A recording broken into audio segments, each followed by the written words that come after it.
What's going on, guys? In front of me I have my 2024 CFMOTO 450 SS. I just crossed 1,500 miles on it, so I figured today I might do a little bit of review on it, a little bit more longer term, and also go over a list of mods that I have. I'm not really going to go into too much detail of the mods, maybe in another video later if we need to, but I'll just go kind of over a list of what I have, and then we'll jump straight into the review. Alright, list of mods, starting with the windshield. Tall, dark windshield. Because who doesn't want their windshield to be tall, dark, and handsome? AliExpress levers, breakaway. AliExpress USB port, charging my phone. Foam holder, little cap for the brake reservoir. I got these little tube caps, which we'll actually talk about later. Tall, cushiony seat. Highly recommend that. Cheap throttle lock off of Amazon. Radiator guard back in there. Another thing we're going to talk about later in the video, these foot pegs are off of Amazon. I think they're supposed to go on a stock CBR, but we'll talk about why that's different later. Got some Squid Boy wheel stickers on front and back. A Yoshimura AT2 slip-on exhaust, which I will give you some sound clips of here.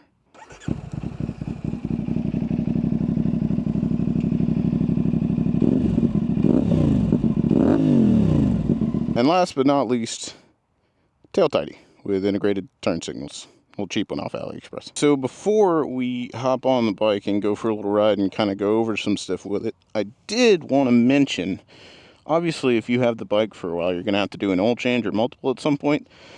There's not a lot that talks about it on any of the things that I could find for CFMOTO without buying just that whole case they offer you that comes with the CFMOTO filter and their own oil. But I did a little bit of digging and I found that the K&N KN303, I don't know if you can see it back in there, you can kind of see the number from where I'm at, it fits perfectly fine. I'm pretty sure it's the same filter that fits on the R3 and the Ninja 400. I could be wrong on that, you can double check me. But this filter works just fine. It's easy to find locally, and then you can use regular motorcycle oil, just get the correct weight. And it also gives you a little nut on top for getting it off next time. So, easy little tip there. So that's my whole list of mods. Why don't we go ahead, throw a leg over this thing, and go take it for a spin and talk about it.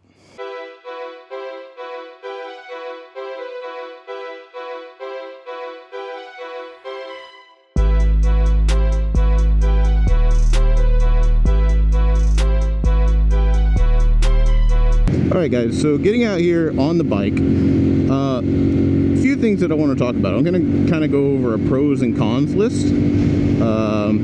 And this is coming from the perspective of someone who, this is the only bike they've ever owned. I went and purchased this bike because I wanted a bike, and I read a lot of stuff about it. The price was good, the features were good, so I bought it, and I'd never ridden anything else.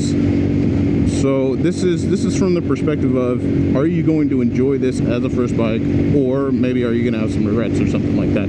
So starting off on the list of pros, first thing I want to talk about is the clutch. I love this clutch. It makes perfect sense in my head how this clutch works. It bites kind of closer to the top of the range, which in my head is exactly how I want a clutch to feel. It's really light, like people talk about all the time on these things, but I love that. Dealing with traffic, my hand never hurts or anything like that, and it just makes sense to me. The first car, manual car that I had was a 2000 Ford Ranger, and the way the clutch worked on that thing, like the pedal travel was like a full 2 feet, but the clutch only activated in the first 6 inches. And that's exactly how this works. Up here at the top is where everything happens, and it just makes sense. I picked it up really easily, and again, I like how light it is. I know a lot of people say they really like to be able to feel the clutch and stuff. To me, this is pretty much perfect. This is exactly how I would want it. I will say, out of the box from the factory, the paddle's a little loose, which it still is. It doesn't shake as bad since I put these levers on it. I tried to tighten it too much from this little adjustment back here, and what that was doing, whenever I was giving it a little bit of the beans, the clutch would slip just in the middle of the rev range. As soon as I'd let it go, it'd bark up to 7,500 RPMs, and then I'd have to wait for the power to catch up to it, and I was so confused for the longest time as to why that was happening. And then I finally, after scrolling for a few hours, honestly, I finally found a Reddit post of where someone said, hey, this was happening to me. My issue was I had tightened the clutch cable too much. I backed it off to about where it was from factory, and I didn't have that issue anymore. So I was like, oh, man, that would make a lot of sense. So I went out, I loosened it up, and I haven't had that problem since. So if you have one of these bikes and you are noticing you have that issue after trying to tighten this to get the wiggle out, try loosening it back. It should fix your problem. And I will say, I don't notice this thing wiggling when I'm riding. I only notice it when I physically take it and jiggle it. So it's really not even that big of an issue. Alright guys, so the second thing that I want to talk about as a pro would be the power. Just the way it delivers power. Like it's not the most powerful bike in the world, but it's definitely serviceable. It's usable. I'm not out here every day begging for it to give me more. It's got plenty. And it doesn't really matter what gear you're in. You can just crank the throttle and pull away from whatever you need to. It's got plenty of speed for the highway. You can just hit it. Doesn't matter, 3rd, 4th, 5th, 6th, and you've got serviceable power to do what you need to do, especially here in America, where the roads are a bit wider and a bit bigger, the speeds are faster. This is completely fine. I don't have any complaints whatsoever about needing more power. Matter of fact, what I'll do is I'll show you. I'm going to stay in 4th for this turn. It's kind of tight, and then I'll just show you the pull out of it in the wrong gear. Picks it up just super easy. I don't want to go too fast. I ain't trying to get a ticket out here.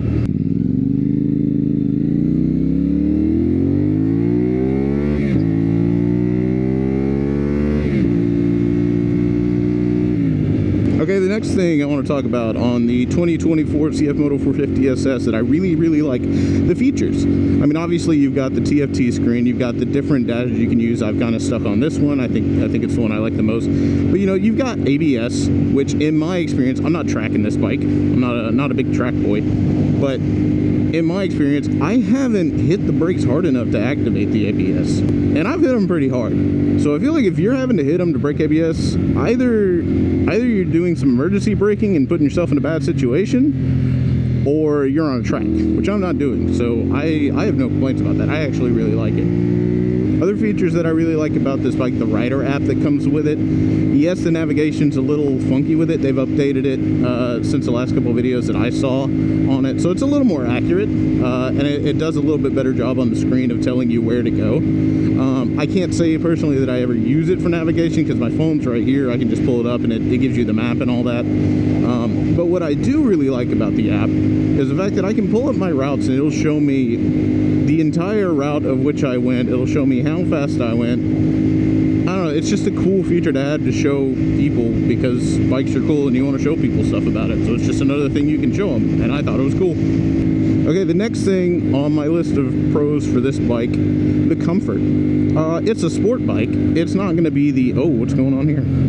Okay, so as I was saying, it's a sport bike. It's not going to be the most comfortable thing in the world to ride, but as far as riding it for a while, it's really not bad. The biggest complaint I have about it are my knees, because your legs are pretty crunched up from the seating position. But especially with this tall seat that I have, it is really not bad at all. I can sit on this thing for really as long as I want to and not have to worry about it. I've ridden it, I think the longest I've ridden it so far is about 3.5 hours. Butt didn't hurt at all. Back was fine. Arms were fine. The only part that hurt were my knees, and I think in the future I may get some rear sets so I can actually move the pegs a little farther forward, and hopefully that'll kind of fix that issue. But overall, I really like it. I really like the ergonomics of the bike. Again, it's not so sporty that you're over here struggling for comfort, but it's not so laxed either where you can't get back a little bit, hit the throttle,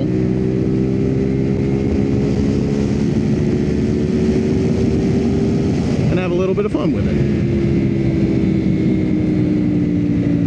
Another thing that I think adds into the comfort of this bike is the suspension. No, it's not the most sporty suspension in the world. Do you really need that on a 450? I mean, sure, if you track the bike, maybe you'd want some better suspension, some stiffer stuff that you can adjust. I got this straight out of the box. I haven't messed with the preload or anything like that. Honestly, I was concerned about having a sport bike with the roads that we have here in North Alabama. Some of them are not so great. Specifically, on my way to work and back, there's a set of railroad tracks that I have to go over. And in my truck, I have to slow down I have to slow it down a lot to make it over those tracks without throwing myself all over the place. This thing, though, it's like they're not even there. It's just a little dip in the road. Part of that is because it's two wheels. Part of that is because of the suspension that's on it. And it's a little soft for, well, again, a track day or something like that, but I'm not tracking this bike. And if I did, I could just upgrade the suspension. But for what I do on the road, which is drive back and forth to work most days if I can, if the weather's permitting, and then also hitting back roads like this, which if there wasn't a truck with a load of stuff in front of me, I'd be having a lot more fun. But you get the idea. It's got plenty of sportiness to it to just be able to handle all this stuff. Another thing that I want to talk about, not necessarily a pro or a con, it's just there, it's the tires. They are the stock tires that come with it. I call them ass tires. They're the AS5s. They're perfectly adequate. Again, I'm not a super track boy. I do lean it over a little bit, and I'll put a picture here so you can see what I'm talking about. But I've never had any issues with them. I don't feel like the bike's going to break. I feel like I could push it a little more and it'd be fine. Maybe if there was someone a little bit more experienced riding this, and they were pushing the bike a little harder, they could tell you some bad things about it, if there were any. But for me personally, being this is my first bike, this is the amount of experience I have, they're completely fine. I don't have to worry about them at all. And honestly, it's kind of funny just telling people that I have ass tires and seeing the look on their face.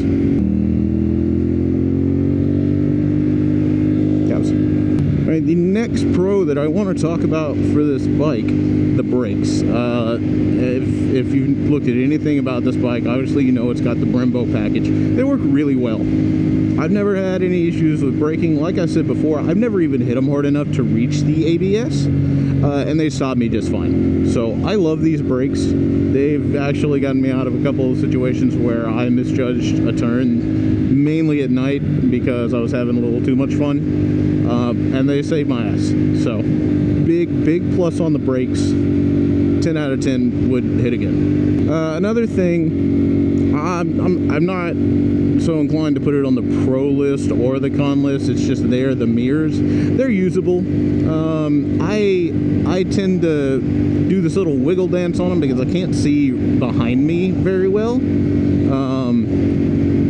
I've been kind of toying with the idea of taking them off and getting some bar and mirrors, but I've also seen mixed reviews on those, so I'm not 100% sure, but they're not the worst mirrors in the world. It's not like I can't see anything out of them. They see to my left and right really well. I just like being able to see what's behind me.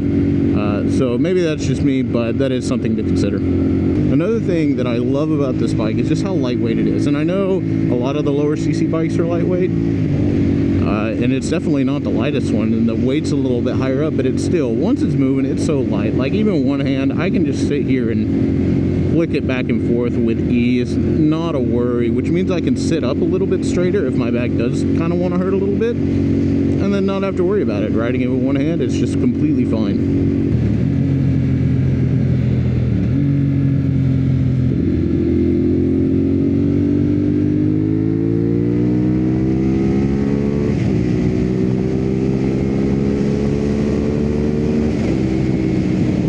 Alright, so now let's move on to the cons list, and honestly, most of these are pretty nitpicky. I really love this bike, but I didn't want to just come on and say, oh, there are no cons with it, you know, it's the best bike in the world. It's probably not. I really like it, but again, I've never ridden anything else. This is just from my experience of owning just this bike. And I guess the first thing I would add to that cons list is the storage.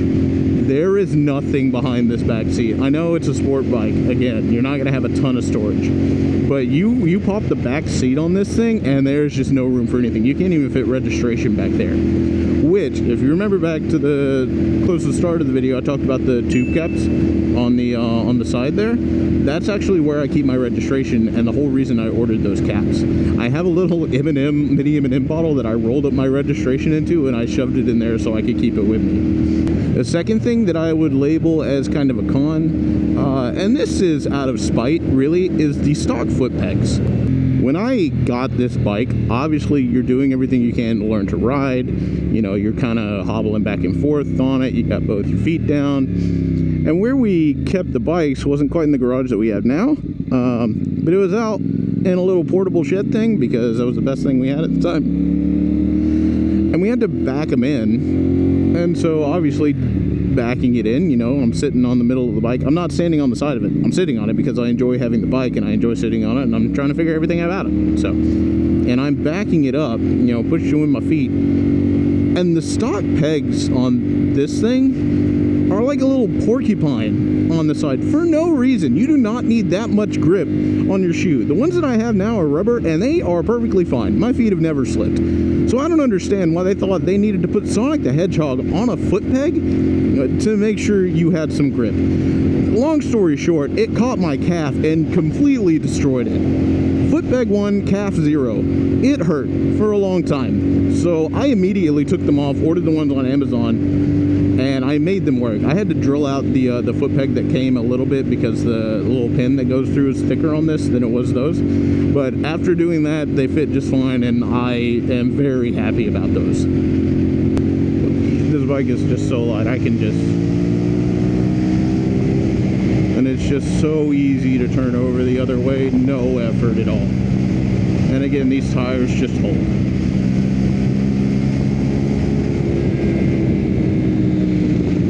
Perfectly feasible to have some fun on this thing. Okay, the next thing on the list of cons, again, nitpicking, the rear seat on this thing might be the most uncomfortable thing I've ever sat on in my life. I've never sat on a sport bike rear seat. Maybe it's on par with those. But I'm talking about, I would rather sit on a middle school cafeteria lunch table seat for 7 hours than ride anywhere on that thing. If I ever had someone to sit back here and backpack with me, I would either get them a pillow or just tell them to stand up the whole time. It is bad. I tried to sit on it just for the sake of sitting on it. I had the kickstand down, I went back there. Man, it hurt. I didn't sit on that thing for more than a minute, and I was already regretting it. So if you do get one of these and you intend on having someone backpack with you, either get a cushion for it or just replace the seat. I know on AliExpress you can get a whole replacement seat that's more padded. Probably the better option, but do something about it. Don't subject whoever it is to that kind of pain. It's pretty bad. Okay, the last thing on my list of cons for this bike, again, this is a new rider perspective. This is the only bike I've ever owned. Having to buy this from a dealer, pretty much because it's so new, it's really hard to find used ones. There are a couple that are popping up now, but definitely not when I was buying this thing. Having to buy it from a dealer sucks.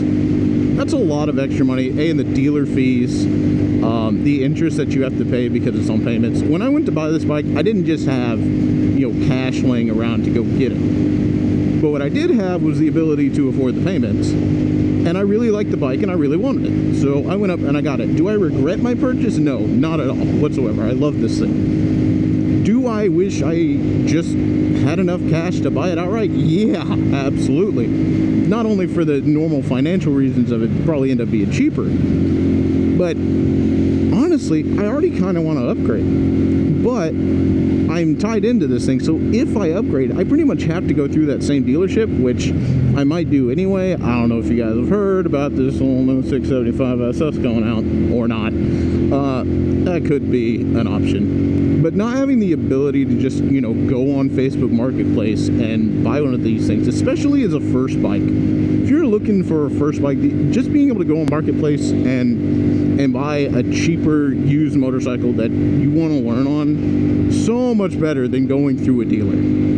Which I may make another video about this in the future, on whether you should buy a new or used one, but spoiler alert, kind of going to lean towards a used one. That being said, I do still really love this bike. I don't regret my purchase. I don't regret spending the 5 hours that I did at the dealership to get this bike, but maybe there are some other options.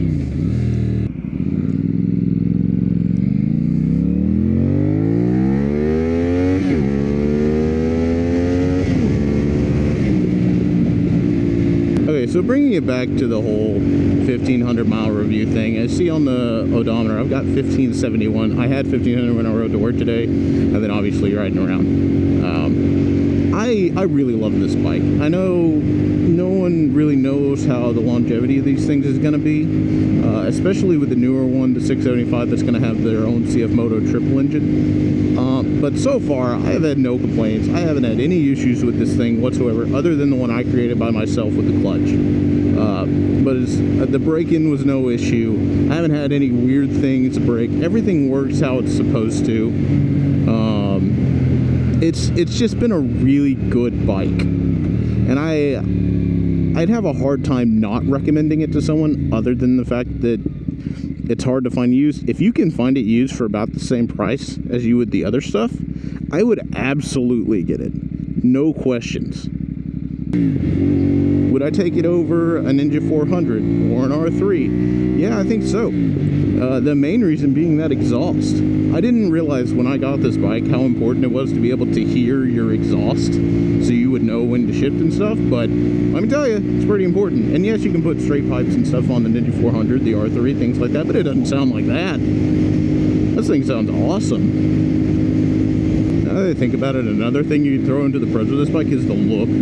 I mean, they did really well designing it. Everyone talks about that, and I'll just reiterate it. I love the way it looks. I like the little winglets, and honestly, you can't see them. The little winglets give me a great place to put some deer whistles, because welcome to North Alabama. We have a ton of deer around here, and I really don't want to find out what happens when I hit one. So, deer whistles. Roll Tide.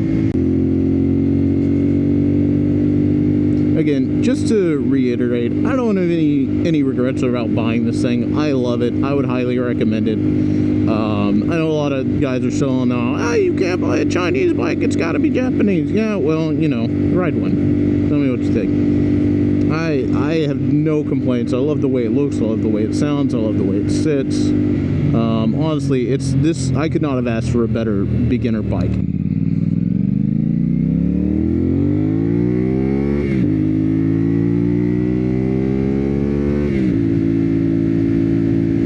Yeah, this is just about gonna do it for this video, guys. The 2024 CFMOTO 450 SS 1,500 mile review. Just a beginner rider's perspective of what's good and what's bad about this bike. Tell you what, there's a lot of good. I do highly recommend this bike for anyone looking for a beginner bike. I would suggest trying to find one used, and if not, maybe go a different route. But if you can find one of these on the market used for a good price, I would highly recommend it. I have had no complaints as far as usability and the technology that comes with it, the sound, the feel. It's all around really, really, really good. And again, I haven't ridden a ton of other bikes, really hardly any other bikes. So, but I'm not sitting on this bike wondering what's out there, you know?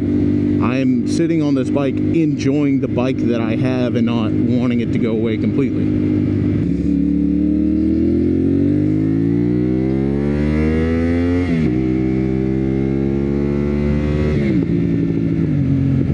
So guys, if you like this video, don't forget to like and subscribe. It helps me out a ton. There's not a lot going on there. I'm just kind of doing it for fun, but it'd still be cool to see. Leave a comment if you got any questions or anything like that. I'll be happy to go through them and answer them. Yeah, we'll see you in the next one.